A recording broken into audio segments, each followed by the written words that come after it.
Buenos días tengan todos ustedes, pues aquí trayendo una emisión más de este canal de YouTube Neltar de la Cruz. Gracias por su like, por darle a la campanita, por que llegamos a más suscriptores. Les agradezco muchísimo. Empezamos, vamos a quitar el recuadro.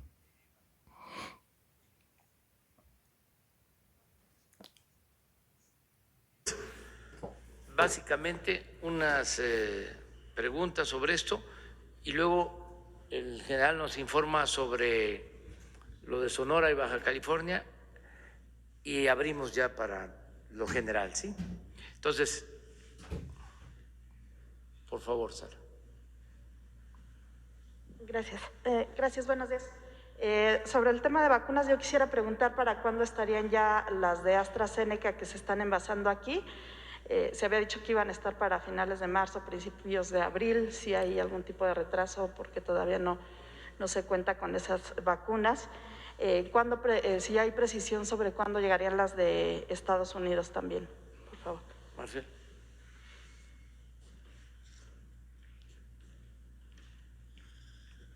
Respecto a las de AstraZeneca de Estados Unidos, ayer enviamos el documento ya firmado por el señor secretario de Salud y hoy nos van a confirmar cuando llegan. Lo único que había que hacer es eso porque esto está al amparo de lo que ya habíamos convenido con AstraZeneca, que son 77 millones de dosis. Entonces, hoy que nos informen, yo les voy a conocer qué día llegan a nuestro país. Obviamente tiene que ser en lo inmediato. Respecto al proceso de AstraZeneca, nos han confirmado que en abril van a entregar. Ya que nos digan las fechas exactas, se las compartimos. Eso es una buena noticia por los números que tenemos y porque juega un rol importante esa vacuna en la estrategia que se diseñó por parte de México. Pero es en abril lo que nos han confirmado. Gracias. Y también, según el reporte que ahorita nos dieron, han llegado como 9 millones y fracción de vacunas y hasta ahora se han aplicado 6 millones, más o menos, digo, un poco más. Preguntar si esta diferencia que hay es por motivos de que se guardan, digamos, para la segunda dosis o si es por la logística, la distribución y si esto se podría acelerar en la medida que se esperan más vacunas. A ver.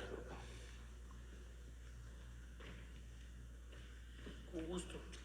Gracias por su pregunta porque nos ayuda a recordarle a toda la población algo que es muy importante visualizar de los tiempos de vacunación y disipar cualquier inquietud que pudiera haber sobre que no vamos a alcanzar la meta o que pudiéramos ir demasiado lento. El Gobierno de México tomó la decisión consciente de proteger a las personas más vulnerables. ¿Por qué razón? Porque la política de este gobierno tiene una orientación social. Nos interesa que las personas que tienen los mayores riesgos tengan la protección más pronta y más eficaz. Desde luego hay que proteger a todas y todos, pero tenemos que empezar por quienes han tenido históricamente los mayores riesgos. En el caso del plan de vacunación, es un plan que es semejante al de otras naciones y las recomendaciones internacionales de vacunar a las personas adultas mayores porque la edad misma les confiere mayor riesgo, mayor posibilidad de que se compliquen o incluso de que puedan fallecer. Pero la edad no lo es todo. Entonces, conocemos que si vacunamos de las personas más mayor hacia abajo en términos de edad, cuando llevemos 20% de cobertura de la población, 20% de las personas, un quinto de la población ya vacunada, habremos reducido 80% de la mortalidad que causa la COVID-19.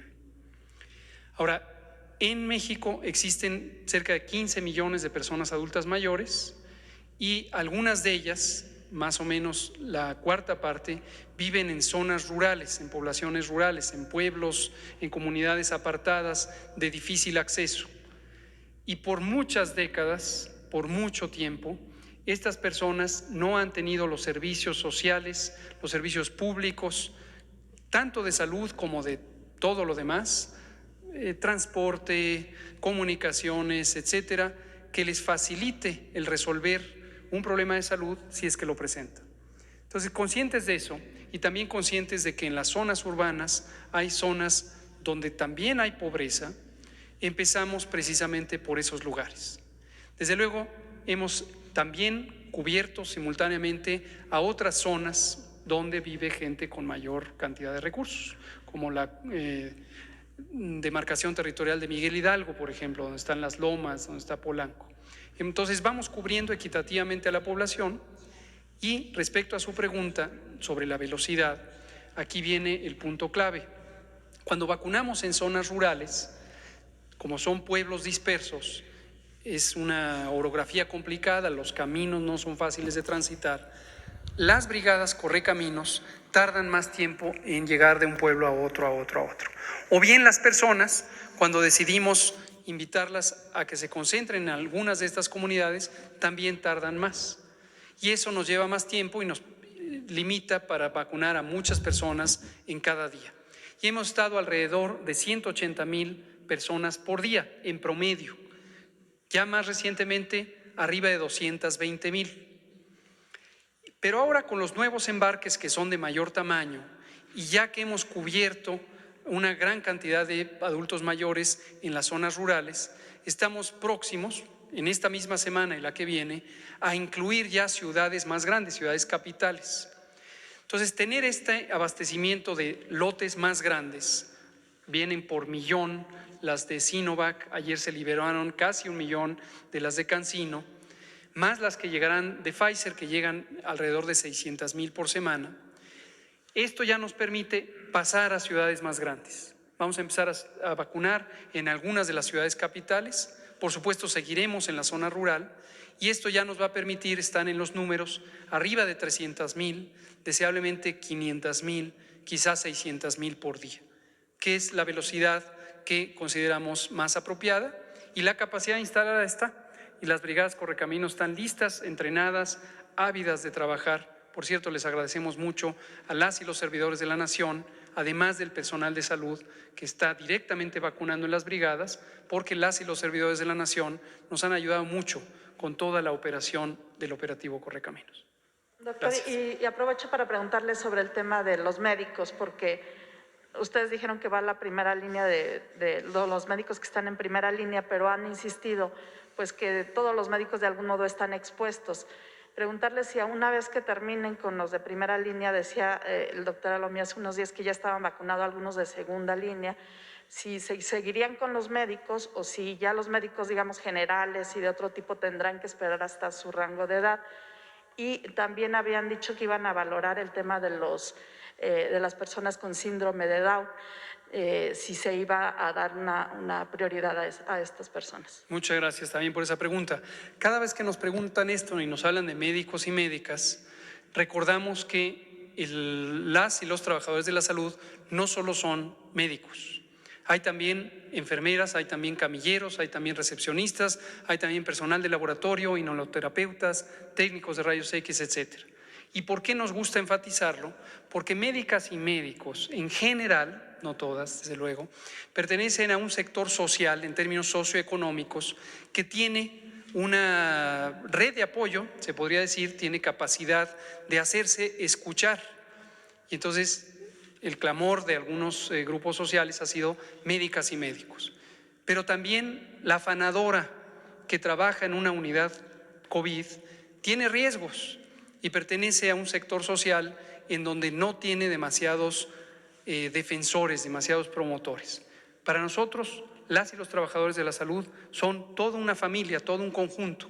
La afanadora también es nuestra compañera de trabajo, la recepcionista también, quien trabaja en el laboratorio clínico, a veces tomando las muestras, que es una de las experiencias de mayor riesgo. Entonces, no solo son médicas y médicos. El viernes pasado, en el Consejo Nacional de Salud, que preside nuestro secretario, el doctor Jorge Alcocer, se llegó a un acuerdo por unanimidad de que las secretarias y los secretarios de salud de las entidades federativas se comprometen a integrar listas claras, transparentes, verificadas del personal de salud de acuerdo a su riesgo COVID, y lo van a mandar por oficio, firmado, para que exista alguien que se comprometa con claridad a decir: esta persona hemos verificado que trabaja en una unidad COVID o en un centro de salud donde se atiende personas COVID o en una ambulancia que traslada personal pacientes que pudieran estar enfermos de COVID. Y hemos definido muy claramente desde hace varios meses primera línea de contacto y segunda línea de contacto que se define de acuerdo al riesgo a la exposición de COVID. ¿Cuál ha sido el reto? Que hemos tenido una importante cantidad de solicitudes de gente que se quiere vacunar, trabajadoras de la salud, mayormente médicos, que no hay una verificación de que están en la experiencia de riesgo COVID. Aunque los reclamos nos parecen legítimos, es muy importante que esto sea manejado técnicamente para tener claridad de quién está en riesgo. Y quien está en riesgo va a ser vacunado, no hay ninguna limitación en ese sentido, pero sí tiene que ser con una base técnica clara. Muchas gracias.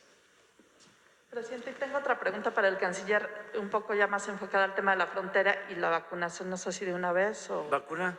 Sí, también, si hay un Sí. plan de vacunación para la frontera norte, ahora en estas conversaciones que hay con Estados Unidos, sobre todo para los trabajadores, pues que diariamente cruzan la frontera, regresan, para este tipo de trabajadores, también… ¿en qué va a consistir el cierre parcial de la frontera sur para actividades no esenciales? ¿Cómo se va a poner en marcha esta medida que dieron a conocer hace unos días? ¿Si se va a enviar más personal, más seguridad o en qué consistiría? Bueno, lo que estamos haciendo esencialmente es una restricción de lo que son cruces no esenciales, tratando de reducir al máximo cualquier efecto económico que pudiera darse. Es inevitable, pero hay que reducirlo. Y es similar a lo que se está haciendo en el norte de México, sobre todo considerando que Chiapas y Campeche son la zona verde más importante hoy, excluyendo Sonora, el estado de Sonora que está en verde, la zona donde tenemos condiciones para reactivar todas las actividades que son Chiapas y Campeche. Entonces, por esa razón se establecieron algunas restricciones a actividades no esenciales para proteger esas zonas, en lo que se consolida esa circunstancia de que estén en verde, que es muy buena noticia. Por lo que hace al programa de vacunación en la frontera norte, o posible programa de vacunación, hoy tenemos una visita importante de funcionarios de Estados Unidos y es uno de los temas que queremos tratar.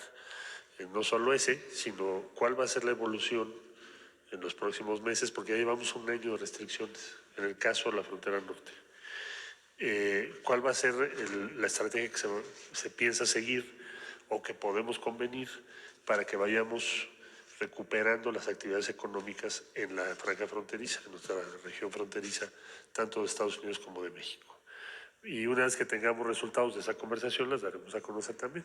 Pero sí está sobre la mesa el hacer un esfuerzo especial para poder recuperar la actividad económica. ¿Se plantearía y qué otros temas plantearía en esta reunión con Jacobson? Si nos puede informar. Bueno, no es el tema. Me espero a lo general, porque si no voy a desordenar la pregunta. Gracias. A ver, compañero.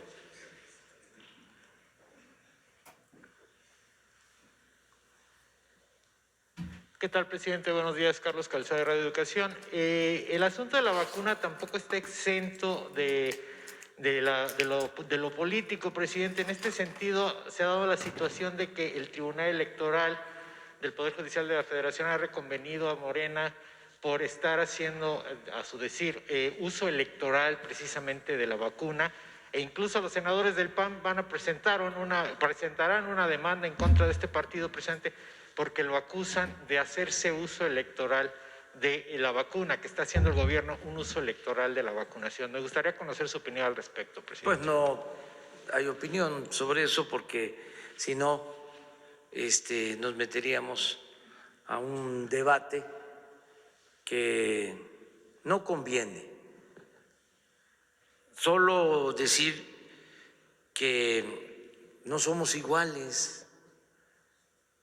Nosotros no traficamos con la necesidad de la gente, tenemos principios, tenemos ideales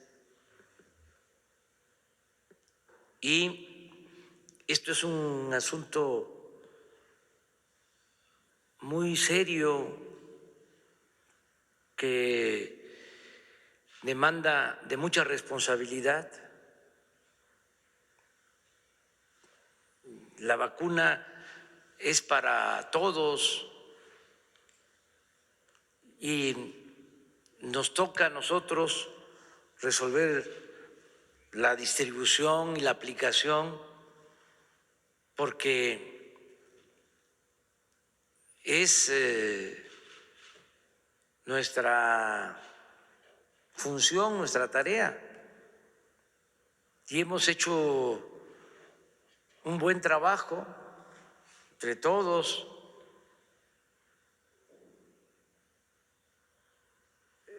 Con mucha anticipación nos preparamos, guardamos el dinero necesario, decidimos empezar a conseguir las vacunas. Afortunadamente México tiene mucho prestigio en el extranjero y las empresas farmacéuticas y los gobiernos nos apoyaron y hemos trabajado todos los días para garantizar que lleguen las vacunas y decidimos que iba a haber un trato igualitario. Todo eso muy distinto a lo de antes, donde imperaba la corrupción, el influyentismo, el clasismo, el racismo, la discriminación. Se atendía nada más a los que tenían influencias, no se tomaba en cuenta al pueblo. Entonces, están marchando muy bien las cosas y nuestros adversarios, los conservadores, que quieren regresar, y yo estoy también pidiendo que regresen, pero lo que se robaron, están cuestionando todo, atacando al gobierno constantemente. Entonces dije que no iba a hablar mucho sobre el tema, pero ya lo expresé. La gente tiene confianza en el gobierno.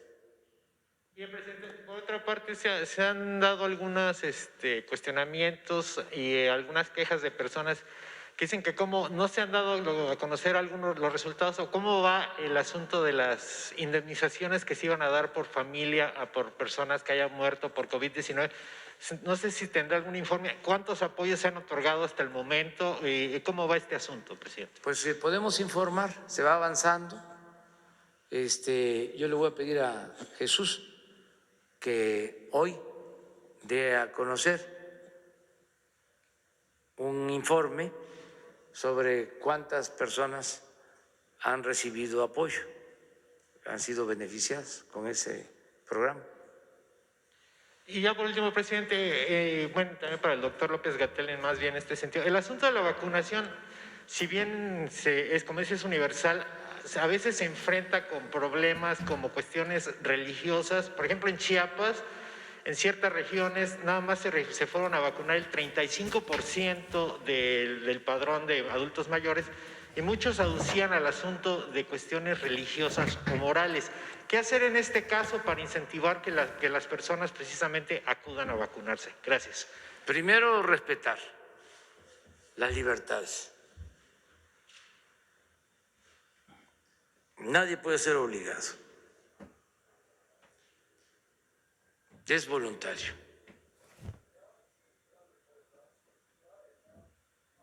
Y somos libres.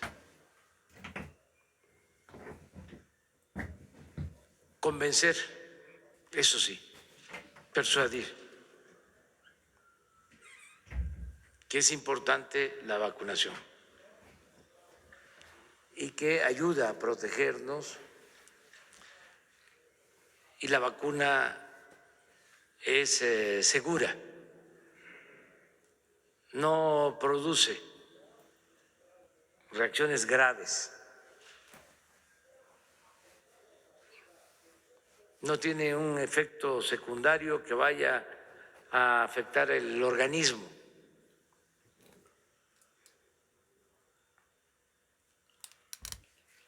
Y cada vez hay más ciudadanos que están solicitando la vacuna. En efecto, al principio había un porcentaje, no de esas dimensiones, como un 20% en nuestras mediciones, que no estaba de acuerdo. Pero ahora se ha ido reduciendo ese porcentaje. Ahora que voy a las giras, pues me demandan que quieren la vacuna. ¿Y la vacuna cuándo? La gente quiere que llegue la vacuna. Es lo mismo acerca de médicos y de otros sectores que están demandando que se les vacune. Yo les digo que es cuestión de tiempo. Se va a vacunar a todos. Y estamos haciendo un trabajo muy profesional para tener mucho abasto de vacunas.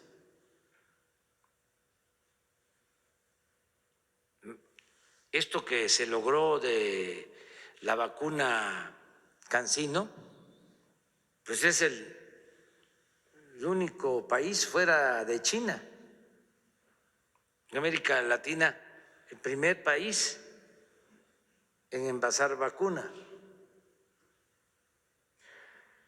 Significa tener una planta para producir alrededor de 1.500.000 dosis a la semana, y es una vacuna de una sola postura, de una sola dosis. Además, no requiere de bajas temperaturas. Por eso esa vacuna nos va a ayudar mucho, sobre todo para el medio rural, porque en las comunidades más apartadas es una postura, es una inyección y es suficiente con eso. Entonces, todo esto lo estamos haciendo y vamos a terminar como lo ofrecimos. Antes de abril, antes de que finalice abril, van a estar vacunados aún con una sola dosis todos los adultos mayores de 60 años. Porque hasta eso, ¿no? Nuestros adversarios apostaban a que no se iba a lograr. Es que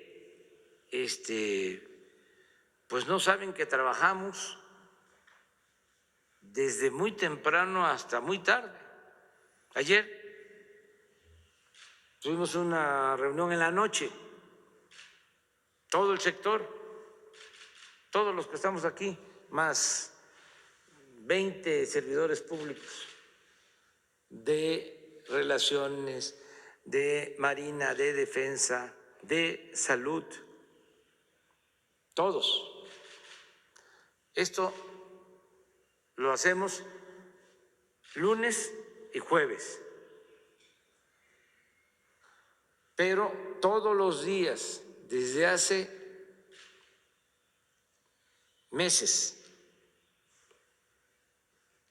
el secretario de Salud, el subsecretario, el secretario de Relaciones, participan en la reunión de seguridad de 6 a 7 de la mañana. Y el tema es pandemia y vacunas. Entonces, nuestros adversarios pues siempre se quedan con las ganas de que quedemos mal, que nos vaya mal. No pueden, porque pues estamos trabajando, hechos, no palabras, decía el general Mújica. Sobre el tema, compañera. Presidente, bueno, primero sobre el tema de vacunación y sobre precisamente la visita que hará Roberta Jacobson como enviada especial para el tema de la frontera. Ya lo preguntaban un poco, pero preguntarle también si estarán incluyendo el asunto de la vacunación para migrantes que estén en México, porque si bien no tienen una forma de identificar o de pues certificar que están residiendo en México, a pesar de que sí están residiendo,